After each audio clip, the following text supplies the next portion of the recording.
ఉత్కంఠభరితంగా Samarlakota municipal council అవిశ్వాస తీర్మాన సమావేశం.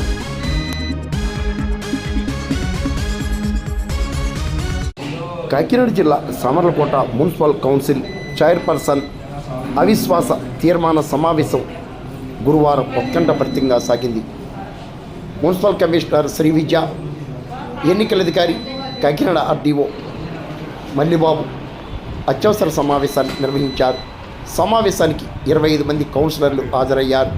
అనంతరం నిర్వహించిన విలేకరుల సమావేశంలో కౌన్సిల్ తీర్మానం ముఖ్య విషయాలపై కోర్టు నిర్ణయం మేరకు నిర్వహించబడుతుందని ఆర్డీఓ మల్లిబాబు ఈ సందర్భంగా విలేకరుల సమావేశంలో ఈరోజు సామర్లకోట మున్సిపల్ చైర్పర్సన్ శ్రీమతి గంగిరెడ్డి అరుణ్ గారి మీద అవిశ్వాస తీర్మానానికి కౌన్సిలర్లు కొంతమంది నోటీస్ ఇవ్వడం జరిగింది.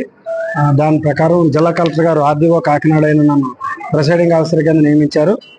అకార్డింగ్లీ నేను ఈ రోజున ఉదయం 11 గంటలకి మున్సిపల్ కౌన్సిల్ యొక్క సమావేశాన్ని సింగిల్ ఎజెండా తోటి స్టార్ట్ చేయడం జరిగింది.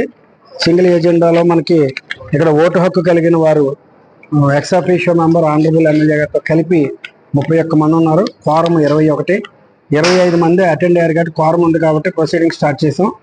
ప్రొసీడింగ్స్లో 25 మంది హాజరయ్యారు. 25 మంది అవిశ్వాస తీర్మానానికి అనుకూలంగా చేతులు ఎత్తడం జరిగింది.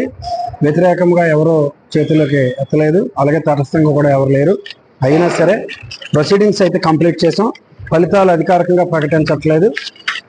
దీని మీద ఆల్రెడీ ఆంధ్రప్రదేశ్ గౌరవ హైకోర్టు వారి WP నెంబర్ 12,579/2005 ప్రకారం వారి యొక్క జడ్జిమెంట్కి లోబడి తుది తీర్పుకు లోబడి ఈ ఫలితాలు ప్రకటించడం జరుగుతుంది.